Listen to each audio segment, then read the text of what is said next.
dengan NIM 191191 akan menjelaskan mengenai pengertian ekonomi jasa. Ekonomi jasa memegang peranan yang sangat penting dalam perekonomian Indonesia, karena ekonomi jasa saat ini merupakan sektor penunjang terpenting dalam membantu peningkatan pertumbuhan ekonomi Indonesia. Sektor jasa biasanya mencakup bagian terbesar di ekonomi negara maju, sementara untuk negara berkembang porsinya biasanya masih relatif kecil. Pertumbuhan sektor jasa terjadi karena sebagian besar masyarakat sudah beranjak dalam memenuhi kebutuhan dasar saja. Nah, pendapatan yang diperoleh oleh kelompok menengah digunakan untuk memenuhi kebutuhan lain. Perkembangan sektor jasa yang meningkat mendorong perusahaan menawarkan jasa yang mampu memberikan inovasi nilai, yaitu dengan cara meningkatkan manfaat setinggi-tingginya sekaligus menurunkan biaya serendah-rendahnya. Selanjutnya yaitu model pemasaran yang berdampak kepada pelayanan. Ada dua model pemasaran yang dapat dijelaskan untuk dapat memberikan gambaran bagaimana pelayanan atau servis berdampak terhadap keuntungan perusahaan, yaitu offensive marketing dan defensive marketing. Yang pertama, offensive marketing atau pemasaran ofensif, yaitu dengan menarik lebih banyak pelanggan. Nah, kualitas jasa dapat membantu perusahaan untuk mendapatkan lebih banyak pelanggan melalui pemasaran ofensif. Nah, pemasaran ofensif melibatkan pangsa pasar, reputasi, dan harga yang mahal. Nah, ketika perusahaan mampu memberikan pelayanan yang baik, perusahaan akan mendapatkan reputasi yang positif.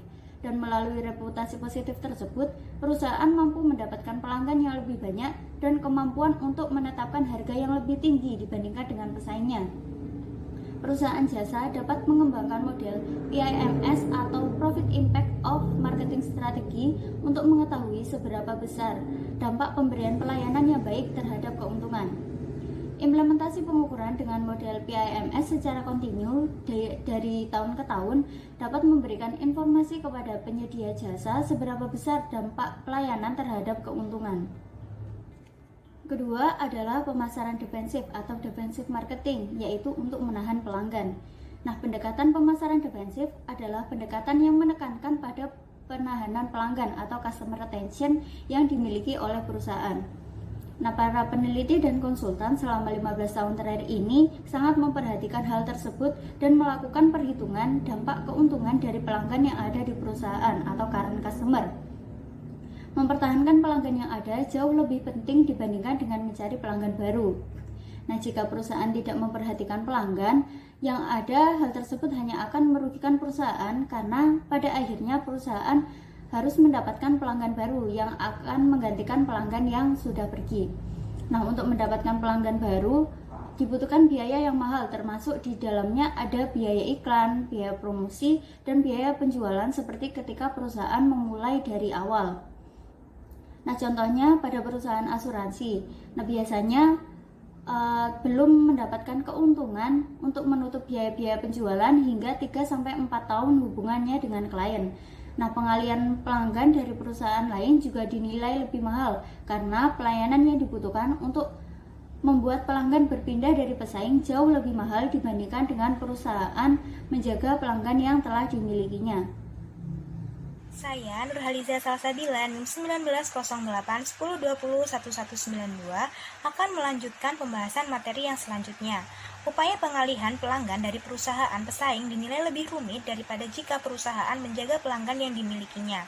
Hal itu terjadi karena usaha peningkatan pelayanan yang dibutuhkan untuk membuat pelanggan berpindah dari pesaing lebih mahal karena perusahaan harus memperhatikan biaya iklan dan promosi. Sehingga pelayanan berpengaruh dalam mempertahankan konsumen karena melalui pelayanan jasa yang baik maka akan memberikan nilai tinggi dan akan dapat meningkatkan customer retention atau bagaimana perusahaan meningkatkan penjualan dengan memuaskan dan melayani konsumen agar mereka terus kembali. Ada 4 hal yang akan didapatkan jika perusahaan mampu mempertahankan pelanggannya. Yang pertama adalah biaya rendah atau lower cost. Mendapatkan seorang pelanggan baru jauh lebih mahal dibandingkan dengan jika perusahaan menjaga pelanggan yang ada. Oleh karena itu, mempertahankan pelanggan lebih penting dibandingkan dengan pangsa pasar, biaya per unit, dan banyak faktor lain yang biasanya diasosiasikan dengan keunggulan kompetitif. Yang kedua adalah volume pembelian. Pelanggan yang terpuaskan oleh pelayanan perusahaan biasanya akan mengeluarkan lebih banyak uang untuk mendapatkan penawaran layanan lain yang dimiliki oleh perusahaan.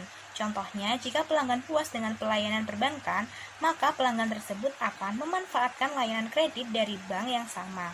Lalu yang ketiga adalah harga mahal atau premium price. Pelanggan yang puas dengan pelayanan yang diberikan oleh perusahaan, maka pelanggan tersebut bersedia untuk membayar pada harga yang mahal untuk layanannya. Faktanya, sebagian besar perusahaan yang mampu memberikan layanan terbaik dalam bidang jasa dapat menawarkan harga yang tinggi. Yang terakhir adalah komunikasi dari mulut ke mulut atau word of mouth communication. Aktivitas promosi untuk usaha jasa datang dari pelanggan lain yang memberikan ulasan pelayanan yang ada di perusahaan. Melalui word of mouth ini akan mendatangkan pelanggan baru untuk perusahaan, dan perusahaan mampu menghemat lebih banyak uangnya untuk aktivitas promosi, sekaligus mendapatkan lebih banyak pemasukan dari pelanggan baru. Materi yang selanjutnya adalah persepsi pelanggan terhadap pelayanan dan kecenderungan pembelian. Dengan memberikan pelayanan yang optimal akan mempengaruhi kepuasan pelanggan dan persepsi pelanggan terhadap kualitas yang berkaitan dengan perilaku pelanggan. Melalui perilaku pelanggan akan berdampak pada tingkat penjualan perusahaan sehingga akan memberikan persepsi positif perusahaan, yaitu menghargai perusahaan, lebih memilih perusahaan kita dibandingkan dengan perusahaan lain, meningkatkan volume pembelian, dan mau membayar dengan harga yang lebih mahal. Oleh karena itu, memahami hubungan antara kualitas pelayanan dan laba sangat penting bagi perusahaan. Hubungan tersebut menjelaskan bahwa pelayanan saat kontak langsung dengan konsumen dengan baik, maka akan meningkatkan kualitas jasa yang selanjutnya akan berdampak positif terhadap perilaku pelanggan. Dengan perilaku pelanggan yang positif, maka akan mempertahankan konsumen sehingga konsumen akan loyal dan dapat meningkatkan keuntungan perusahaan dalam jangka waktu yang panjang. Ya, saya Halif Adam Rizky Aman akan melanjutkan pembahasan pada topik kali ini. Nah, pembahasan selanjutnya ini mengenai pengaruh jasa terhadap keuntungan. Nah, jadi para pemimpin perusahaan akhir-akhir ini itu mulai menyadari bahwa terdapat hubungan antara jasa dan keuntungan yang tidak sederhana. Nah, kualitas jasa itu bisa mempengaruhi banyak faktor ekonomi di dalam perusahaan. Bahkan beberapa di antaranya itu mengarahkan keuntungan melalui variabel-variabel yang secara tradisional itu bukan berasal dari komponen pemasaran. Nah, contohnya terdapat pada suatu studi yang menemukan adanya hubungan positif dan erat antara kepuasan pasien dan keuntungan rumah sakit. Nah, pada studi ini, dimensi khusus dari jasa di rumah sakit ini, yakni dari kualitas pelayanan rumah sakit seperti penagihan dan proses pembayaran, itu ternyata mampu memberikan hingga sebesar 17-27% dari pendapatan rumah sakit, pendapatan bersih, dan return on asset. Jadi itu membuktikan bahwa kualitas jasa itu juga memiliki hubungan yang erat dengan keuntungan perusahaan. Selanjutnya ini mengenai efek finansial jasa. Nah, di sini ada pengukuran kinerja dengan metode balance scorecard. Terdapat beberapa pengertian balance scorecard yang disampaikan oleh para ahli sebagai berikut. Yang pertama yakni dikemukakan oleh Hansen and Mowen, yakni balance scorecard adalah tujuan dan ukuran sistem akuntansi pertanggungjawaban untuk 4 perspektif berbeda, yakni yang pertama perspektif keuntungan, perspektif pelanggan, perspektif proses dan pembelajaran, serta pertumbuhan perspektif infrastruktur. Nah, yang kedua yakni pendapat dari Morse, Davis, dan Hargreaves, yakni balance scorecard adalah sistem pengukuran kinerja yang termasuk di dalamnya yakni langkah-langkah keuangan dan operasional yang terkait dengan tujuan organisasi. Nah, premis dasarnya adalah untuk menetapkan seperangkat indikator yang dapat digunakan untuk memantau kemajuan kinerja dan kemudian membandingkan tujuan yang ditetapkan dengan hasil. Jadi, pengertian balance scorecard adalah suatu laporan akuntansi yang meliputi 4 sukses faktor, yakni keuangan, konsumen, internal perusahaan, dan adanya inovasi serta pembelajaran yang dilakukan oleh perusahaan. Dan diharapkan dengan pengaplikasian sistem balance scorecard itu akan diperoleh suatu hasil kinerja yang lebih baik. Nah, selanjutnya yakni fungsi balance scorecard. Yang pertama, yakni memberi struktur pada strategi. Balance scorecard adalah cara yang logis dan terstruktur untuk membantu para pemimpin organisasi untuk memastikan bahwa semua area organisasi yang dicakup dengan cara yang mudah dipahami. Nah, ini tentunya akan membantu menjaga tujuan organisasi berada di pusat, yakni menggunakan pengukuran khusus untuk melacak kemajuan dan mengikuti inisiatif untuk melacak tindakan dan struktur mereka yang menggunakan pengetahuan dan data yang dikumpulkan. Selanjutnya yakni dapat mempermudah komunikasi strategi dalam bisnis. Nah, rencana bisnis itu dirancang untuk menyampaikan rencana strategis dengan jelas. Ini adalah alat bantu visual yang baik dan sederhana yang digunakan untuk menyelaraskan setiap departemen atau divisi dengan tujuan mencapai tujuan bisnis tingkat tinggi. Ketika diterapkan dengan benar, balance scorecard itu akan menyebabkan yang pertama, memberikan karyawan tujuan yang jelas untuk diingat saat mengerjakan tindakan. Lalu yang kedua, dapat membantu karyawan mengidentifikasi tujuan utama. Yang ketiga, dapat memungkinkan karyawan untuk lebih memahami elemen strategis yang membutuhkan penanganan. Yang keempat, yakni memungkinkan karyawan untuk melihat bagaimana tujuan mempengaruhi satu sama lain. Nah, begitu selanjutnya akan dijelaskan oleh rekan saya. Baik, saya Indrawati, NIM 191196 akan melanjutkan penjelasan dari PPT, yaitu menyelaraskan departemen dan divisi. Jika diterapkan dengan benar, semua divisi dan departemen harus selaras dengan strategi yang sama. Dan balance scorecard memfasilitasi proses ini dengan struktur yang dibuat dalam scorecard. Pebisnis dapat menghubungkan tujuan kritis pebisnis dengan tujuan perusahaan yang secara keseluruhan. Selain itu, pebisnis dapat melihat bagaimana pengukuran dapat ditinjau dan diaplikasikan ke pengukuran tingkat perusahaan, bagaimana proyek yang ditautkan ke proyek tingkat perusahaan, dan banyak lagi. Balance scorecard juga menyediakan struktur yang dibutuhkan ketika proyek besar dibagikan ke berbagai divisi. Selanjutnya, yang keempat yaitu membuat strategi perusahaan tetap pada tracknya. Banyak organisasi pembangun rencana strategis dan meletakkannya di rak, tidak pernah ditinjau ulang. Pembuatan kerangka kerja balance scorecard didasarkan pada peninjauan strategi secara teratur dan hanya dapat melakukan ini jika strategi diatur. Rapat tinjauan strategi rutin setiap bulan atau 3 bulan dikombinasikan dengan pembaruan strategi tahunan akan memastikan memverifikasikan strategi perusahaan secara teratur dan menjadikannya sebagai pusat proses pelaporan manajemen. Meninjau strategi akan menghidupkannya dan menjadikannya bagian dari cara pebisnis mengolah organisasi. Selanjutnya yaitu mengenai karakteristik balance scorecard. Balance scorecard merupakan suatu sistem manajemen strategik atau lebih tepat dinamakan suatu strategic based responsibility accounting system yang menjabarkan misi dan strategi suatu organisasi ke dalam tujuan operasional dan tolak ukur kinerja untuk 4 perspektif yang berbeda. Selanjutnya yaitu mengenai karakteristik balance scorecard. Balance scorecard merupakan suatu sistem manajemen strategik atau lebih tepat dinamakan suatu strategic based responsibility accounting system yang menjabarkan misi dan strategi suatu organisasi ke dalam tujuan operasional dan tolak ukur kinerja untuk 4 perspektif yang berbeda. Manajer harus berhati-hati memiliki tolak ukur kinerja untuk balance scorecard perusahaan. Yang pertama yaitu tolak ukur kinerja harus konsisten dengan strategi perusahaan. Yang kedua, scorecard seharusnya tidak mempunyai terlalu banyak tolak ukur kinerja. Apabila organisasi secara keseluruhan mempunyai balance scorecard, maka secara menyeluruh setiap individual yang bertanggung jawab akan memiliki scorecard pribadinya masing-masing juga. Scorecard ini akan terdiri dari hal-hal yang individual yang dapat secara pribadi mempengaruhi secara langsung terhadap tolak ukur kinerja pada balance scorecard secara keseluruhan. Mengembangkan suatu balance scorecard mencakup proses secara khusus mendesain suatu sistem pengukuran sistem manajemen strategik.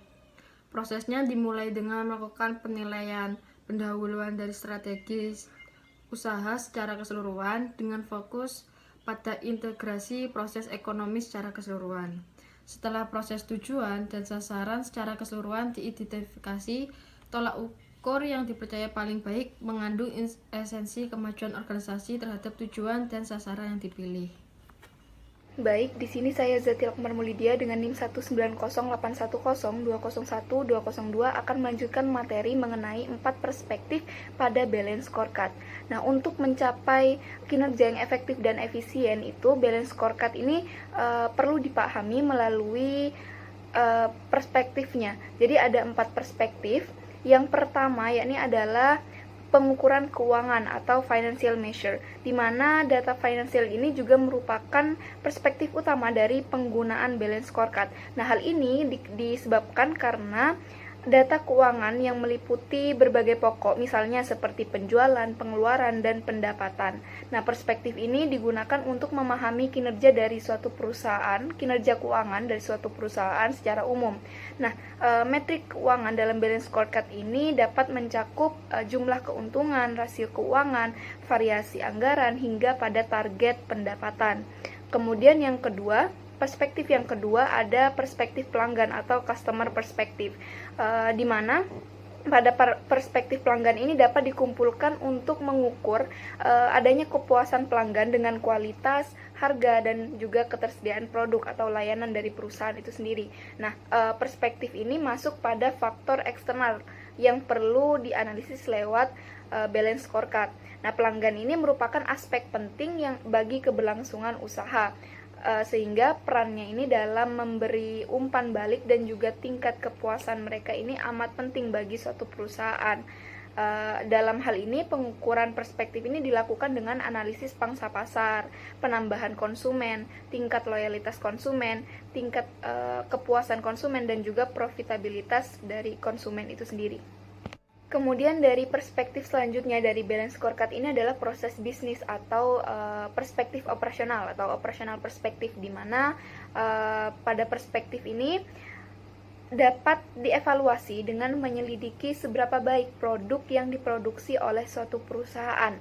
Nah, pada manajemen operasional di sini bertugas untuk melakukan analisis agar perusahaan tersebut dapat melacak adanya kesenjangan, penundaan, kemacetan, kekurangan, atau bahkan pemborosan yang terjadi dalam proses bisnis di suatu perusahaan.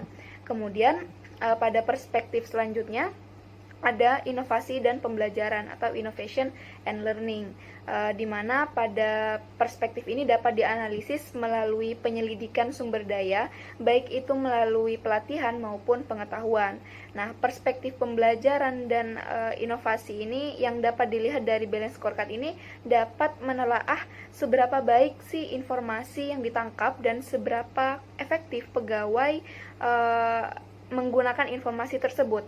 Nah, jadi para pegawai dalam perusahaan ini dapat menggunakan informasi yang didapat dari balance scorecard untuk mengubahnya menjadi keunggulan kompetitif dalam industri seperti itu. Baik, kemudian untuk slide selanjutnya akan dilanjutkan oleh rekan saya. Nama saya Dwi Ajeng Septiani Putri, NIM 191214. Nah, di sini saya akan menjelaskan tentang balance scorecard dalam praktek bisnis. Proses pengembangan balance scorecard di suatu perusahaan melibatkan beberapa langkah. Nah, yang pertama, tetapkan visi masa depan yang jelas. Nah, yang kedua, tentukan tujuan strategis. Nah, yang ketiga, tentukan faktor penentu keberhasilan. Dan yang keempat, pilih indikator untuk mengukur dan memantau kinerja.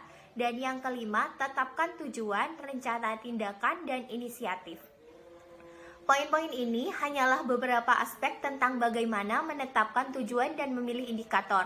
Berikut adalah contoh strategi yang dihasilkan selama pengembangan proyek balance scorecard yang merangkum semua pekerjaan untuk organisasi termasuk tujuan, target, indikator, dan tujuan, tindakan, dan inisiatif yang harus dilakukan dan diimplementasikan. Selanjutnya, contoh tabel balance scorecard di toko kopi sederhana. Ada objektivitas, tujuan, indikator, dan inisiatif. Nah, yang pertama, perspektif keuangan. Objektivitasnya itu meningkatkan pendapatan, dan tujuannya itu meningkatkan pendapatan bersih 10%, dan indikatornya laporan keuangan. Inisiatifnya membuat aturan baru untuk pembayaran dengan metode kredit. Dan yang kedua, perspektif pelanggan.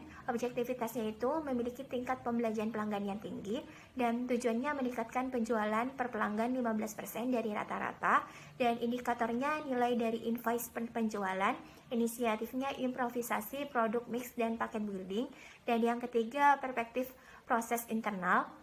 Nah, objektivitasnya menawarkan pilihan saluran penjualan lainnya, dan tujuannya membuat setidaknya 30% penjualan ke salur penjualan baru, dan indikatornya persentase penjualan dari saluran baru, dan inisiatifnya bergabung dengan jasa layanan dan pengantaran, makanan, dan toko online. Dan yang keempat, perspektif pembelanjaan dan pertumbuhan.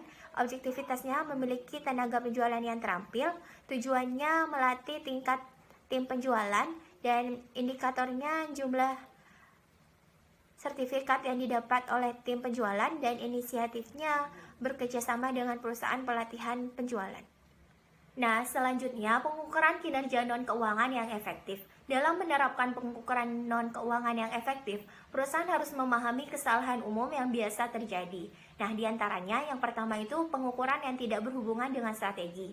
Perusahaan dapat dengan mudah mengidentifikasi ratusan pengukuran non-keuangan untuk meningkatkan nilai, tetapi mereka juga harus menggunakan analisis untuk mengidentifikasi drive mana yang paling penting dari strategi mereka. Dan yang kedua, not validation the links. Nah, hanya 20% perusahaan dalam studio ini membuktikan bahwa pengukuran non-keuangan mengarah ke kinerja keuangan.